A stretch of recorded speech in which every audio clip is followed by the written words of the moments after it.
Hello, everyone, and welcome to this new workshop of Big View. Today, we're going to talk about branding and how can you turn branding into secret weapon.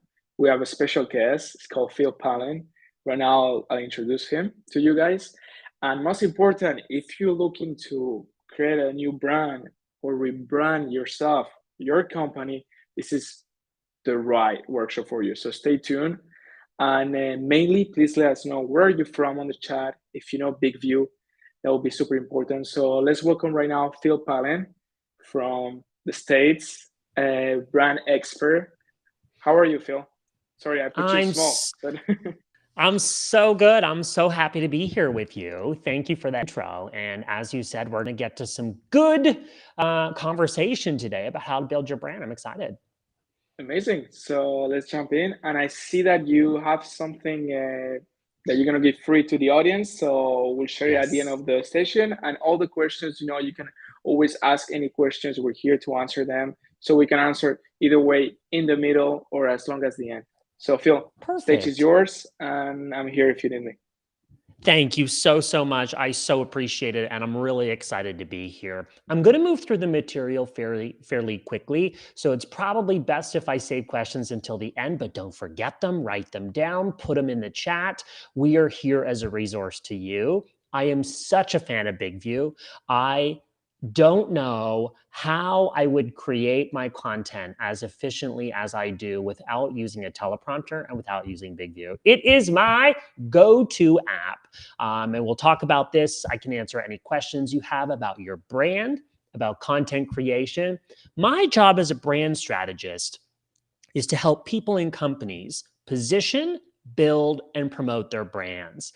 I feel lucky and fortunate that I have clients all over the world. I've been in this game for about 10 years. It's really all I've ever done since I graduated from school. And in that time, I've worked with over 300 clients.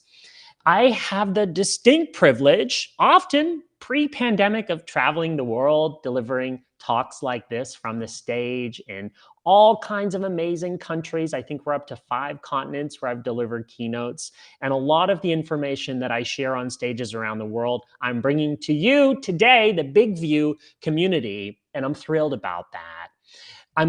As I said, I'm going to move through the material very quickly. So I've already gone ahead and prepared notes for you so that if you miss anything or you want a reference of what I talk about today, you've got it. In addition to everything that I covered today in the workshop, there are also even more tips and tricks in this 3-page PDF. I've got a link to resources.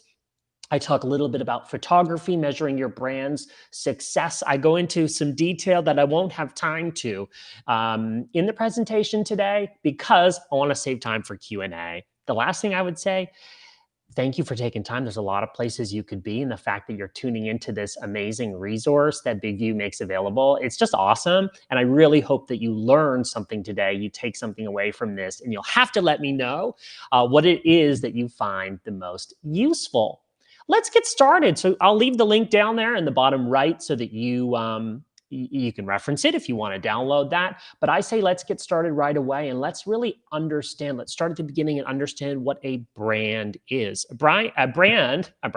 brand is defined in all different ways by experts. So Jeff Bezos of Amazon says a brand is what people say about you when you're not in the room. 2022, there are surely people talking about you when you're not in the room. And I like this definition because the way that I approach my work, my philosophy, is really the idea of having some control over the narrative, the conversation that people have, having some input on how people describe you. And we'll talk more about that in our minutes together. Here's another definition. Sheryl Sandberg from Facebook says a brand is when we are packaged. She says we're ineffective and inauthentic. I don't have a brand, but I do have a voice. This idea of personal branding is, I'm sure, something you've heard about. 10 years ago, it was still a new concept. When I started to work in this industry, it was very new. I would say in the last few years, Instagram and other forms of content creation have almost put a bit of a damper on this idea of personal branding, particularly on platforms like Instagram, where people only show the highlights of their life, the best moments, right? I think we arrive at this definition. It's almost like a brand assumes that you're showing us the highlights, that you're showing us a packaged version of you. That is not my belief at all. In the way that Cheryl here is saying, a brand is about, she says, I don't have a brand, but I have a voice. I think your brand is your voice. I think, and I'll define this, but I think successful personal branding, and one of the reasons I define this as a secret weapon, is when you achieve consistency between two things, between your in-person experience and the online version that you portray. And I'm going to give you some tools and tips today to make sure that that's a consistent experience. Let's go through a few more definitions, and then we're going to get into my definition. Tim Ferriss, popular author and thought leader, says a brand is about managing your name in a world of misinformation, disinformation, and semi-permanent Google records. Here's what I'll say. Branding is best done proactively instead of reactively, okay? So sometimes if someone has a PR crisis or something, happens, brand management, this or reputation management, it's really hard to get things removed or to change what's already out there. But if you can think of branding as a marathon, not a sprint, and every little day you can spend a few minutes building your brand, even if it's just a few minutes and it's something small, that will have a compounding effect, and it will help you carve out something you're really proud of, and ideally something that makes you a living. So we'll talk about that, and I'll give you some tips in the course of the presentation today. Finally, Gary Vee says a brand is key to monetizing your passion online. I feel really aligned with this definition. I love my job as a brand strategist. I get to help people from all over the world in their industries. I feel like I have unprecedented access to fascinating people that trust me to create how they show up online. I love my job. I think if I didn't do this for a living, I'd probably do it as a hobby. And that is pretty powerful to say in itself. I hope it's my mission that all of you feel the same way about your job and about your brand and what you do. I think a brand is key to monetizing your passion online as well. And I bring all of these definitions together, okay? And I describe my definition of branding as this: a brand is your sandbox. It is your area to play. We define the boundaries, okay? We define the edges of what it means to be on brand. You get to decide colors, typography, and even a step back from the visuals, values, what you stand for, right? And all of this gets to be sprinkled in what you create online, okay? Think about that for a second. Your brand is your area to play. The best online branding recreates the in-person experience as closely as possible. So I want you to ask yourself 3 important questions. First, what is your business goal? What is your business goal? It's the most important question that I ask anyone when I'm working on building a brand at any stage. What is your goal with this? Branding isn't just about making things look pretty. Branding is about identifying a business goal and then using branding as a vehicle to get you there. Okay. Not everyone knows the answer to this question. What is your brand? Could you sum it up in a sentence? That's okay if you don't know the answer to that question. You will know the answer to this next question. If I said to you, you won the lottery today, congratulations, and I asked you, what would you do with your time tomorrow? If you won the lottery today, what is it you would do with your time tomorrow? I'm sure you have an answer to that. If we've got a chat feature, go ahead and put your answer in the chat and let's see what other people have to say. If you won the lottery today, what is it you would do with your time tomorrow? And when I'm on stage and I ask this question, I hear answers like spend more time with my family. I would travel. I would give back. I would spend more time doing this thing that's a hobby. Okay. Important to listen to your answer because I'm going to challenge you to take that answer and figure out how it can become your brand. Figure out how it can become your brand. The successful formula for positioning is something you love paired with something others need and are willing to spend money on. Okay. So I know I'm giving you a lot of information. I told you we would move quickly. We're going to keep moving quickly, but I want you to answer this question. What is your business goal? Let's keep going. The second question I want you to answer is what makes you memorable? If you don't know the answer to this question, then guess what? You can ask a few people around you, a few people that have had the distinct privilege of spending time with you in real life.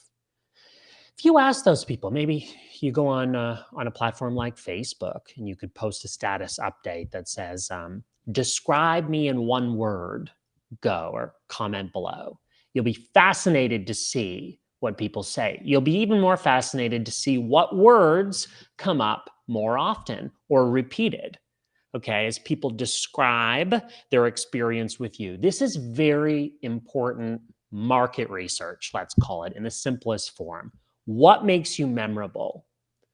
In personal branding, you become the product that we're marketing. So it's very important to be self aware.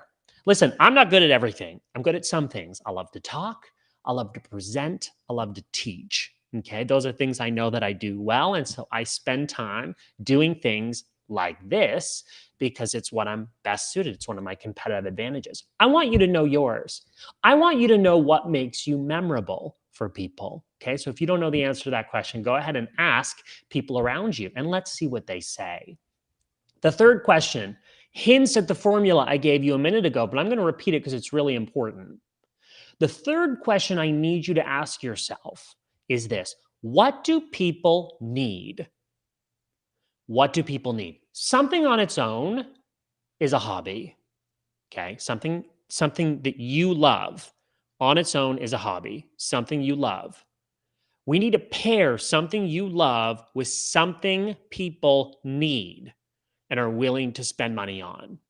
Branding isn't just about making things look pretty. Branding is a business tool. And so when we fill in these two variables, something you love paired with something others need, that, my friends, my big view friends, is the formula for successfully positioning your brand. Something you love paired with something others need and are willing to spend money on. Those are the three questions. I have them in the little handout, philpallen.co/notes, where you can get that little freebie. Let's keep going. Let's keep going because we've got lots to cover. Let's summarize a few takeaways from this first portion. Create parameters, the edges of the sandbox. Draw the lines in the sandbox so that we know what it means to be on brand. We are aware of what we stand for, how that looks visually. And we'll talk photography. We'll talk about a few visuals in our workshop today. Steps that have worked for me for every industry. I mentioned at the top, I've worked with over 300 clients in different industries. The process is exactly the same. Start by positioning your brand. Then we build something to show for it: photography, brand identity, website. Once we feel good about how the house is positioned and then built and staged, then and only then should we take that house to market. We stick a for sale sign out front of it and sell it, we promote it. Okay. That's the order that's worked for me, for companies and for people. I often get the question, and maybe this is already in the chat, I often get the question, when should I rebrand, Phil? I've got, the early stages of a brand, or I've been working for a few years and I don't love my logo or I don't love my photography. The answer to this question is simple. Rebrand. When is it time? Rebrand when your brand no longer serves you. Rebrand when your brand no longer serves you. If it's not something you're excited about, it's time to rebrand or add in some fresh visuals.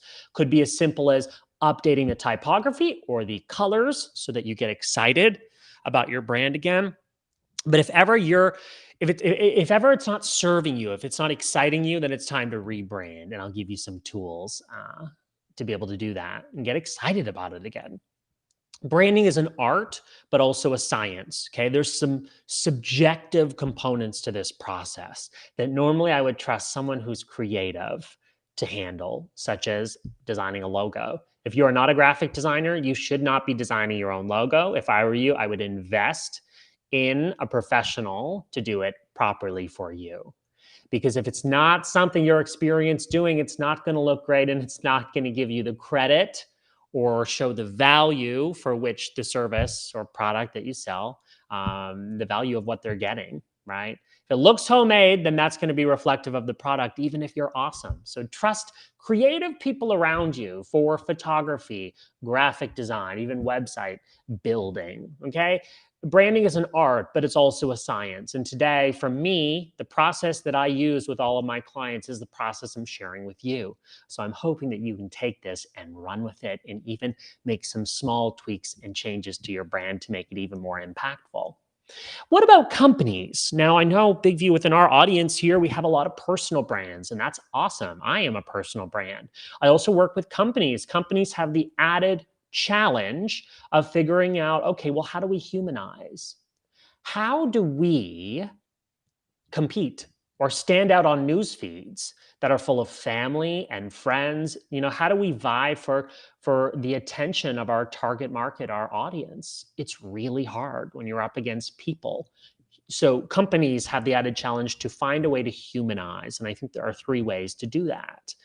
Your customer, humanizing your customers. So maybe you profile real customers and their stories of using your product or your service. That's a pretty simple one. Tell those stories. Two, look at the leadership, CEOs, founders. Why did they start the company? What's their mission? What's important to them? Tell those stories because it's fascinating.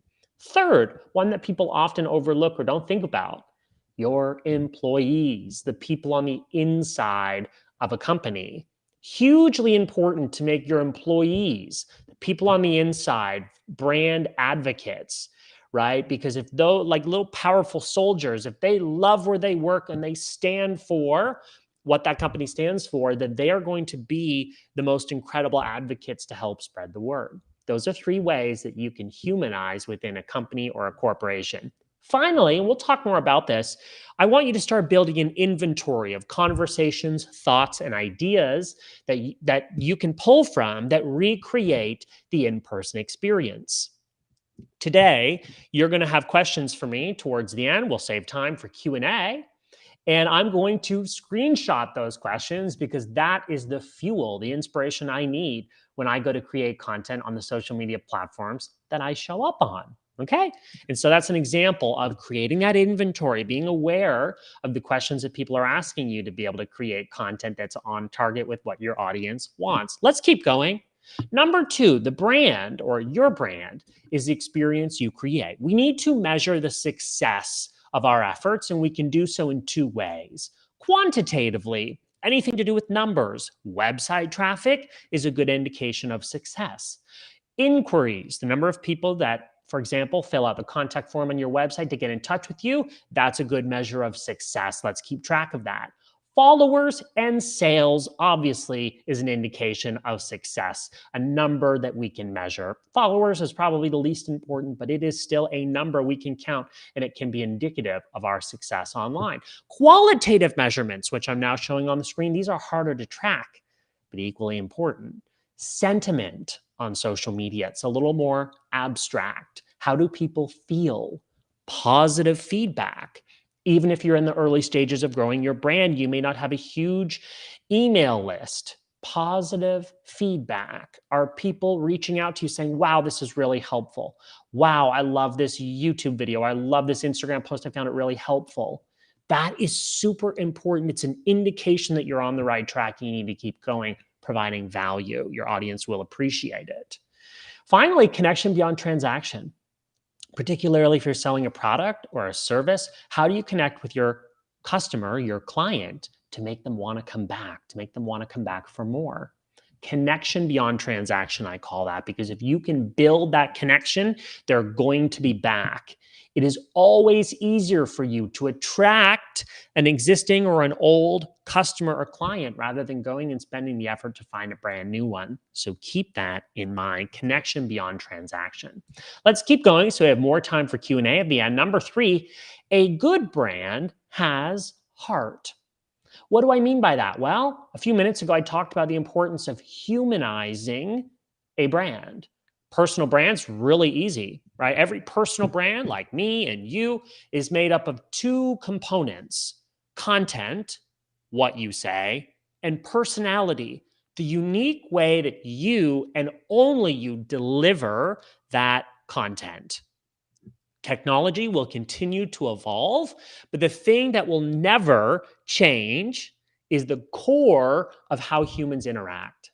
Okay. We might be on and we might be excited about totally different social media platforms a decade from now. We can't even anticipate that now. That's just how the world works. What will not change, and I guarantee it, is that at the core of those social media platforms, we will be interacting like humans do, like they have for thousands and thousands and thousands of years.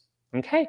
So a good brand has heart. I'm going to give you some of my favorite tools besides Big View that will help you create content. And by the way, Big View is one of my favorite content creation tools. Without question, I can I can make videos by pre-scripting them ahead of time and reading them in a teleprompter style. It cuts down my content creation time by half, which is why I'm such a fan of this tool. In fact, you can even see published recently on the Big View app under the resource section. There's I think we have Felipe, I think we have 5 videos there from a recent YouTube video that I posted about the app.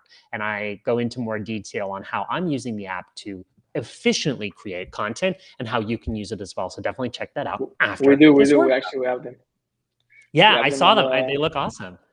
They yeah. look Have awesome. it. So people should totally check those out. I'll give you a few other free apps and tools that I'm a big fan of that will help you create content efficiently. The first one is Otter.ai. This is a transcription tool. I'm going to show you how it works. It is free. You can create content like this by literally just talking. So if I hit record, so it's crazy to think that leadership was once accessible by society's elite. The politicians running your city, our country, journalists and news anchors bring you information in various mediums every day. Cut to now, your job could be selling insurance. You still need to be comfortable communicating on camera, sharing your ideas in written form, and understanding your audience so that you can help them satisfy a need like every good business does. Okay. So that's like a random thought I have in my head, right? I'm just thinking, wow, it's amazing. And I say it out loud. By me saying it out loud, okay, in this app, this free app called Otter, I've now written an Instagram caption. I've written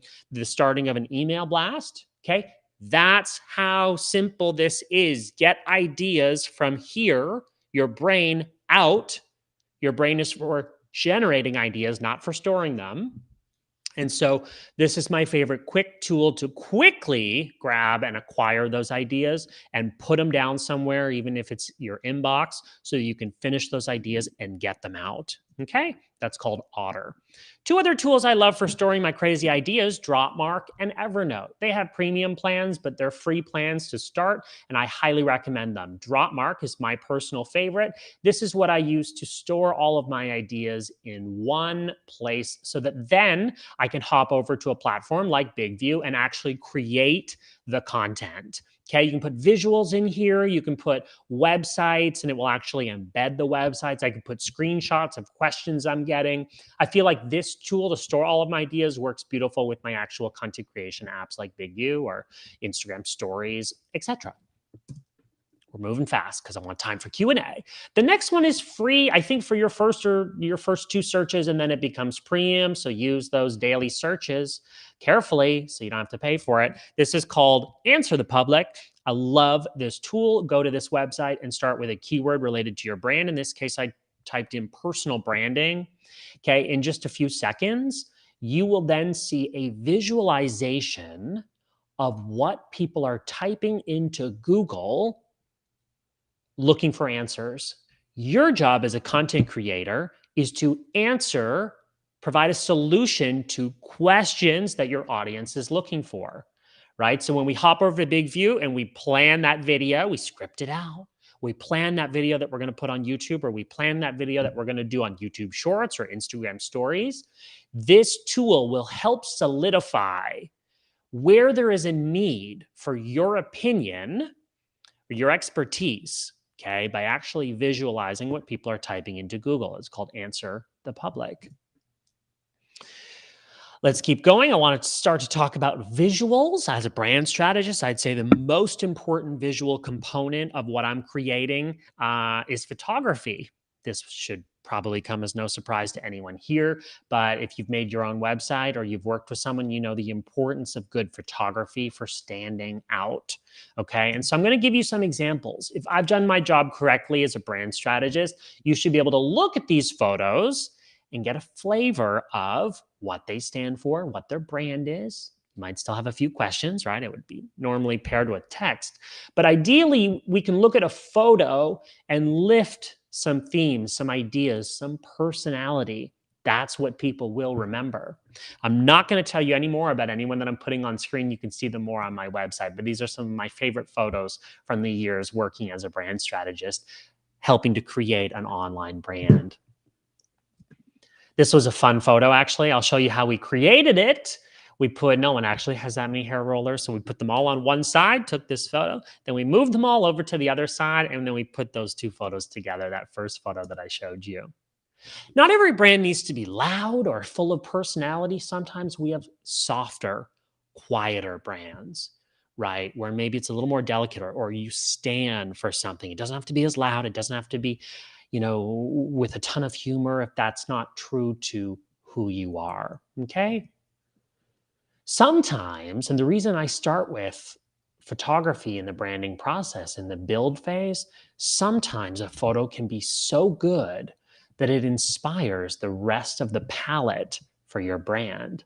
So that's often why I start with photography, because sometimes it's so good that we can actually sample colors and get ideas from a single photo to actually pepper into the rest of the brand. I'll show you a few more here of my clients where ideally I've captured them in their space, capture them as they are, how they show up in a really editorial lifestyle kind of way. I'm not a big fan of headshots. I want to see the person in their environment. I want to see them thinking. I want to see them doing whatever it is they do for a living. If any of these people, if you're intrigued by any of these, all of them are on my website, philpalin.co, as projects. Okay, I have over 60 projects on my website, personal branding and company projects that can give you some inspiration to build your own. I have one more point for you, and then I want to move to Q&A, and I'll answer any questions you have about social media or personal branding. I'm here to help.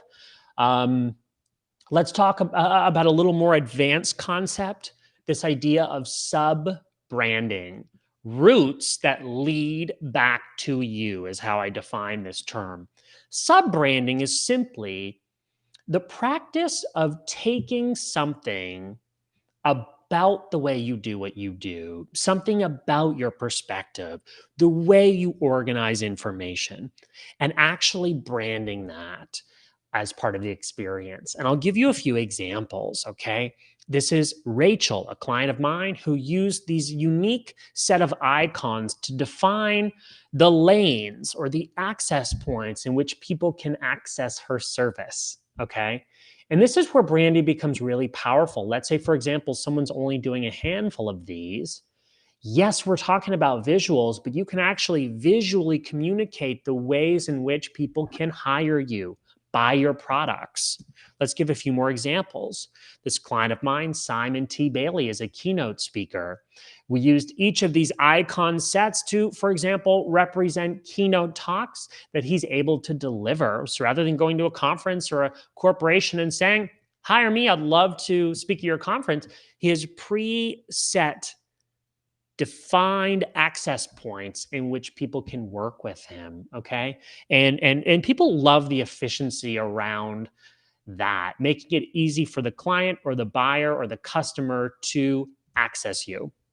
And I'll give one more example of how we've sub-branded. This is my client, Rick, over in Stockholm, Sweden. Rick had a number of podcasts. That was his main way of growing his audience. Before we met, they had all different artwork and they were all different audiences and such. We reorganized his brand and actually learned, you know what? The brand here is you, the person, and your sub brands are each of the podcasts where where you access an audience and you grow an audience. Okay, so sometimes it's just a little shift in thinking how you organize the different access points to you.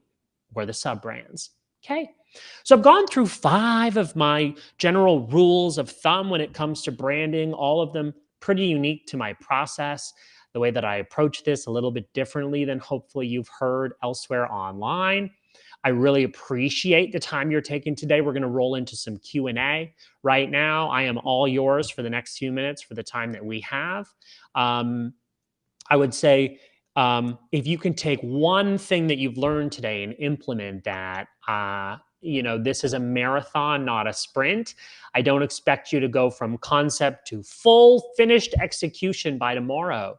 Give yourself grace, give yourself time and patience to really discover what it is you love and to build that proof of concept that's going to convince someone else that you're the person for the job. Okay, let's go into some questions. Thank you, Phil. Thank you very much for the presentation. You are welcome. So anybody, if you have any questions, right now is the time to ask. Actually, we got an answer from your question about the lottery. What would you do tomorrow if you win the lottery? Oh, that's great. Someone turned around and asked me the question that I asked them. So if I won the lottery today and I had to decide what to do with my time tomorrow, this is such a cheesy answer, but it wouldn't be that different from what I do now. If any of you have connected with me prior to this, or you are connecting with me now on platforms like Instagram, you'll get a little window into my world.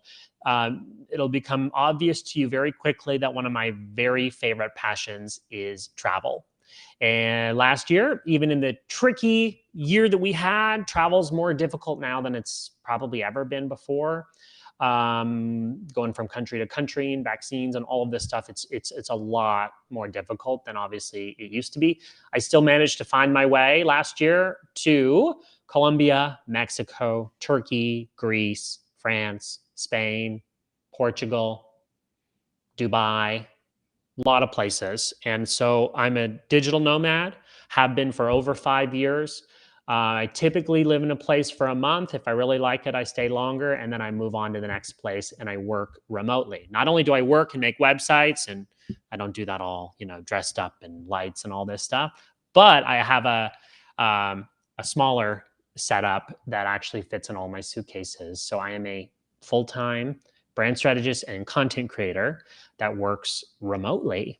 And so it's kind of interesting because working with amazing partners like BigView, you never really know where I'm going to be, right? We've had a few calls and it's like, where are you now? Or where have you been? People are really interested in this aspect of my life. And so if I won the lottery, I would continue to travel and I would continue to do similar work because I really, really enjoy it. In 10 years as a brand strategist, I still code our client websites. I design our client websites. I can't imagine handing that responsibility over to someone else because I really enjoy it.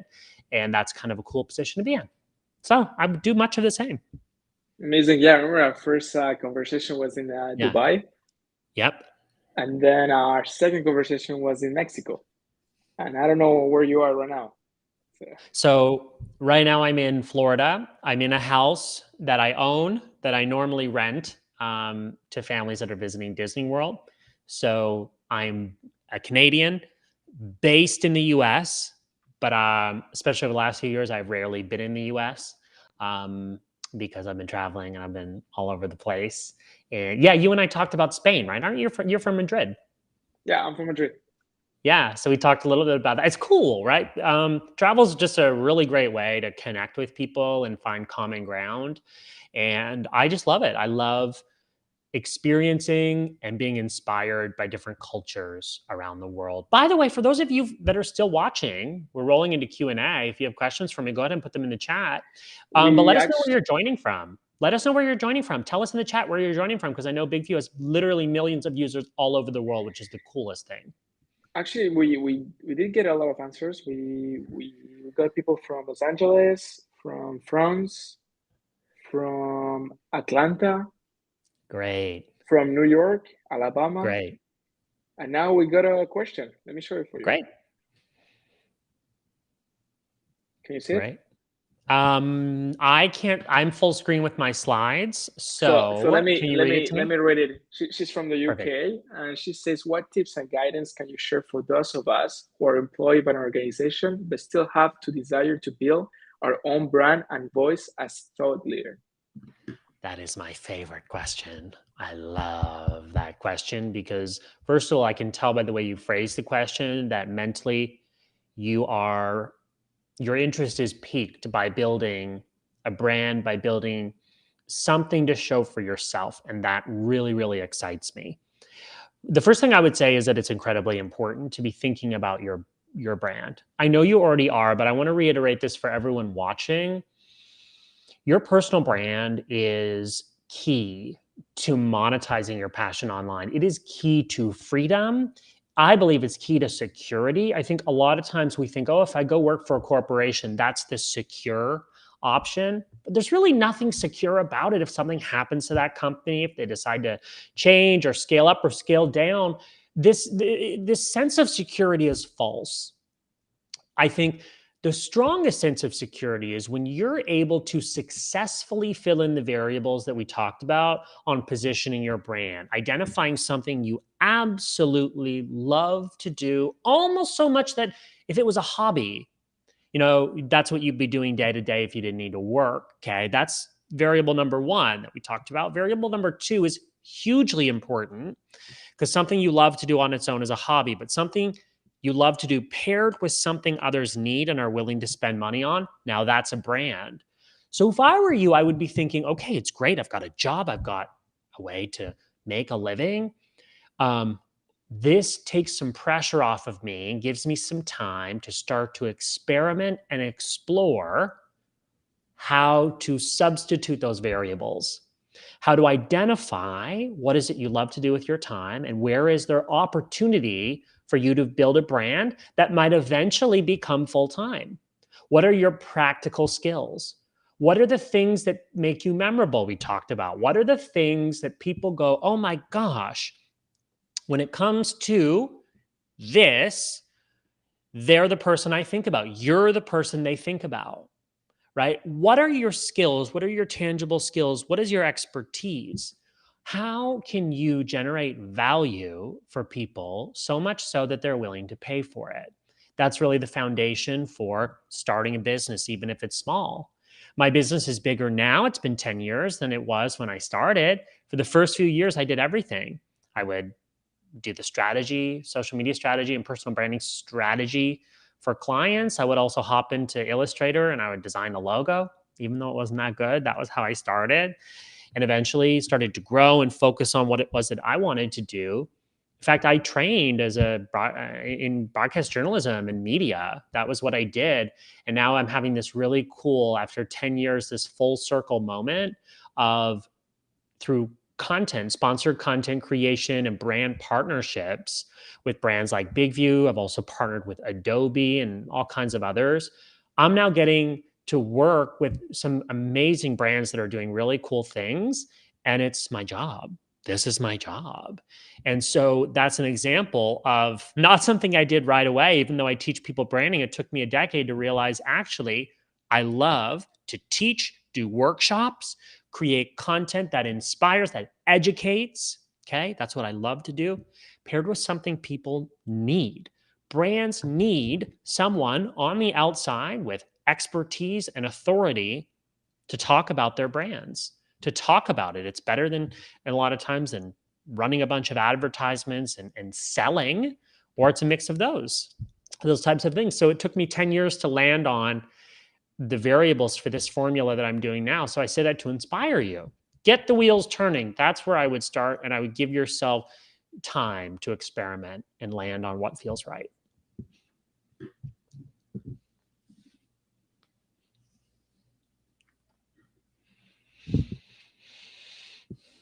Any other Right. questions? Thank you, Phil, for that answer. Very inspired. You're welcome. We don't have any other question, but actually, since you asked the people where they're from, we got people Yeah, from Apollo Beach, Florida, Alaska, great. Kentucky. I hope you're doing well in Kentucky, Charlotte, and Calgary, Alberta. So we got people from all over United States. Isn't it So incredible how international the audience is for Big View? It's wild to me. I I think mean, you guys we are if you're not you are the biggest when it comes to your industry in terms of having the reach that you do in the community. You guys have done such, I have to compliment you. You've done such an amazing job of making resources and content, really useful stuff available to your audience. So much so beyond the functionality, which is extensive, beyond the functionality of the app. I think you've done a really amazing job. I mean, we try. I mean, that's our goal, to get to all the SMBs, small business, and help them Yeah. through their, you know, like take their message out, to the audience, because I know it's very hard to do, especially right now, when you don't get the human touch, as you said before. Yeah. Like we all close home, or maybe in an office, just with like two people, Yeah. and you miss the human interaction. So that's why video comes in great place, and we give you the tools Absolutely. to create videos with completely no experience. And Absolutely. and we try. I mean, right now we have yeah, we have 5 million downloads, and 500,000 people are active every month. And there's people from all over the world. There's people. I mean, our majority of our users are from the States, but then we have a Yeah. bunch of users from Brazil, South America, the UK, Canada. We have a lot of people from Indonesia, and it's great. It's great. We have a lot of markets, so we just need to grow in the markets and understand the need of the user and apply that to our product. We actually Absolutely. Marika, that she was from the UK, that the UK, that she asked the question. She said, "Thank you very much." It was really motivated, and it was a very You're great very session. welcome. And we got one last question, so let me just launch it here. Let me read it for you. It's from an anonymous user, but it says, when launching a new product, where is the most effective way to find and connect with the right audience that has a need? Wow, that's a big question, but I'll do my best to answer it. There is no simple answer for this question. There's no blanket answer that I can give you. If I knew the answer to this question, then I would be retired on an island somewhere on vacation, because there's no shortcut, if you will, to apply a formula to find that audience. I would say. I think it takes time. I think there's also, it's not just about finding the audience that resonates with your content. It's also in your business. It's also you being aware of where there's demand. It's really easy to hear someone like me talk and reflect on 10 years of business. I've worked with celebrities. I've worked with, politicians, high profile people. And that's great. That is not where I started. Okay. That is not where I started. When I started in the early days, I worked with people at a local level. I worked with a candle and fragrance company. I worked with a real estate agent, a makeup artist, and a jewelry designer were my first handful of clients. And even back then, I didn't know 100% that personal branding was or would become my area of expertise, or my niche, or my niche, the thing that I teach all around the world. So be open in especially the early stages of your business, to listen to where there's a response, to where there's demand. So yes, you can go through all kinds of exercises on my website, philpalin.co/freebies. I have a list of all of my one-page worksheets. I also have a few ebooks there that people find useful. One of the downloads there is you're identifying your brand archetype, which I think is a cool exercise. There's all different ways and exercises to identify who that audience is. But I think, don't, how would I say this? Be open to what you learn and to who responds from what you're creating, especially in the early days. I think some of the most important business lessons I learned about where there's demand for what I do and how I can tweak some of my business or the language I use to really identify that market or create something that resonates with them. They're not things that I could read from a textbook, or they're not things that I can read from a blog post and apply to my business. They're learnings from actually doing, being in the trenches in your industry. That's my best advice and answer to that question. Actually, Phil, we got a bunch of questions if you have the time. Yeah, I do. So let me just try it for you. So, okay, one it says just is a compliment. I'm excited to explore ideas presented today. Thank you. And then You're we have welcome. a question. It says, do you have interest in marketing NFTs? Do I have interest in marketing NFTs? Not really. I'm still wrapping my head around NFTs. I'm not big into NFTs at this stage. I find them kind of gimmicky, and I'm not 100% sure. I think everyone's really excited about them, and yes, there's people making money from them, but to me, they feel a bit gimmicky. I'm not personally super invested or interested in them. I'm excited about other things like real estate and other ways of making money. I'd say NFTs for me, maybe my opinion will change. Give me 6 months, give me 12 months, but it's not something that I've really explored for myself. I'm busy with a lot of other things that excite me, and NFTs don't really excite me. Okay, let's jump to the other question. You mentioned three tools that you use for content. Can you name them? Mhm. Yes, I can. Let's actually go back in the slides so that I have a visual reference for those. I went through my three favorite tools. I'll go back. The first one is Otter, which is a transcription tool. Here, I'll just move forward. Otter is the first one, and I gave an example of how you can basically talk into the app and it transcribes what you say. So you can quickly get your ideas from here written somewhere that you can actually do something with them. The second set of apps that I gave you, Dropmark and Evernote, I think these are beautiful complements to the type of content that you're creating in BigView. This is a great place to store ideas for inspiration, right? Maybe it's a blog post that you want to be able to quickly reference when you go to create a video about a certain topic. This is a great place to house all your crazy ideas in one place rather than having sticky notes all over. And then, you can't remember where you put it, or you can't find this email. Put all of your ideas and references for inspiration in one place. And I gave you a little window into how I organize mine into certain categories. The third app I gave you was called Answer the Public. This is my favorite tool for essentially reaffirming how you can talk about topics of interest within your area of expertise based on what people are actually typing into Google. So you'll start by entering a keyword. For me, it's personal branding. And then you can actually see a visualization of phrases that people are typing into Google. And I love how they visualize this and organize it into queries and prepositions. Literally with a single scroll, you'll have hundreds of content ideas.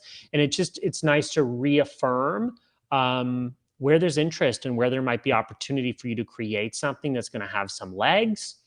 I actually made a YouTube video inspired by this keynote where I talk about 3 free apps for content creation. I posted it about a year ago, and it has over 250,000 views on YouTube. It has single-handedly driven over 8,000 people to my email list. One YouTube video talking about the same content I just shared with you. That is the power of the internet. You can actually subscribe to Phil Pine on YouTube. He has Yes, I'm a amazing lot of places content. online. He talks about a lot of products on tech, and especially how you can brand yourself and a lot of crazy stuff. So, and also there's a video about BigView. So if you want to There know is. how the teleprinter works, you can go there and watch it. Yeah, And I had a lot of fun making that, by the way. And I'll make sure I you did resurface that link amazing. on Twitter today so you can check it out. But I think BigView is amazing. There are so many features that are so useful. I mean, even if every feature is not useful for a content creator, what I love is that you have so many different features that I think a handful of them different content creators will gravitate towards. Like, I'm not big into green screen, for example. This is a real wall back here, so I wouldn't use green screen. However, I love one of my favorite features of Big View is the ability to flip that setting on so that as you read, the prompter matches your speed. And if you pause like this, the script actually stops. It's listening to you and it's actually adjusting its speed to your read, which I think is the coolest thing ever, paired with all the other features that I combed through in that video. You were so kind in letting me kind of explore the things I was excited about. And there are so many cool features. I absolutely love it. I mean, we can make like 10 videos of it. We could. We could. Actually, I will end the session in a few minutes with a promo with a new feature. But Great. we have one last question from AJ Sure. from UK.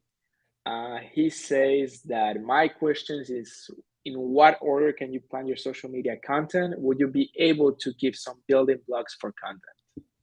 Yeah, absolutely. Let me very quickly, because I know we're short on time, but let me in just a few minutes explain to you how I create content and what that process looks like. And you can take this workflow and adapt it for yourself. So for me, content creation begins with a long form piece of content. A long form piece of content could be a video, it could be a podcast. In my case, it's my podcast. Okay. So I have a podcast called Brand Therapy. If you're curious to check that out, is where all of my content ideas start. It's on my website, philpallen.co/podcast. All of my ideas start with a dialogue with my colleague Lauren. She's also co-hosting the podcast with me, and that's where we start brainstorming. We start getting ideas for what we think or things we learn. We sometimes have guests on, sometimes it's just the two of us. Once we have a 30-minute, roughly 30-minute podcast episode, we get it transcribed in order. I then have someone on my team break that script or that transcription into notes to be written into a blog post. So every podcast episode becomes a blog post on my website that I could launch a week later. And it's got 3 to 5 takeaways or points. I can use a tool like Answer the Public to quickly structure that blog post in a way that I know people are searching for. Okay. Once the blog post is written with 3 to 5 takeaways, then that becomes a YouTube script. And I do that. So what I do is I take the blog post, I add in my little YouTube isms. So quick one sentence, In this video, I'm going to show you 3 strategies to grow on Instagram. These are the best strategies that you're ever going to learn. And I'm so happy you're here. Stay with me. Graphics. Hey, it's Phil. Today I'm in Davenport, Florida. And in this video, I'm going to show you how to 1, 2, 3, 4, 5. Okay. That would be a YouTube video. I would record it with Big View. Once I've got the video, it goes on to YouTube. We design a thumbnail. And then after the video gets uploaded, then we create micro content from that. Instagram stories, Instagram feed posts, Instagram carousels. I could go live with that podcast guest on my Instagram live. I could then tweet out the videos, tweet out some takeaways from that video, and test different forms of micro content to see what sticks. I normally find that the less promotional stuff and the more content driven stuff is what will carry you. It's what will get retweeted, shared, and saved nowadays. So just keep that in mind. But that is my content workflow. Feel free to steal it. Amazing. Thank you very much, Phil. You're welcome. Thank you very much for this session. It was amazing. Thank you. It's been a pleasure. It's been a pleasure to hang out. Of course, and Big View invites you. I mean, we invite you to actually host another workshop in the future. So you're more than welcome. And so thank you very much, everybody, for being here. It was very nice to see all the comments on the chat and everybody being so involved and everybody being very interested in branding. So thanks for everything, Phil. It was great. And you can subscribe to Phil's channel. You can go to his website. He has a bunch of things that you can learn from. There's even things that you can download and apply to your business or your personal branding. So go ahead, don't miss it out, try it out, give it a chance. And that's it, guys. So I'm gonna end the session with the promo. And the feature is that we have right now be able to use the teleprompter as a live stream. So you can live stream on LinkedIn and on YouTube. The promo Wow. says on LinkedIn, but it was last week that we launched it also for YouTube. So stay tuned for the promo. And it's a great tool if you want to convey a message to your audience very quick, and to also to engage and to increase your follow base or your subscribers, so you can do live streaming, because like this one, it helps people in real time to connect with you. So just give it a chance, and it's a very great tool. So thank you very much, Phil. See Congrats you. on that feature. That's awesome. And my last question, where is your next destination? I'm actually going to stay put for a little while. That's normally the question people have, but I'm in Florida for a little while. I've got some stuff coming down the pipeline here, and I'm excited to stay in one place for a little bit. I think Amazing. my first trip will probably be Colombia or Mexico by summer. Okay, amazing. Thank you very much. And here's the promo, guys. Enjoy. Know what to say with the BigView teleprompter. BigView is the first teleprompter to stream live to LinkedIn and other social networks. Just hit on live and connect in real time with your audience. It could not be easier. Always know what to say with BigView.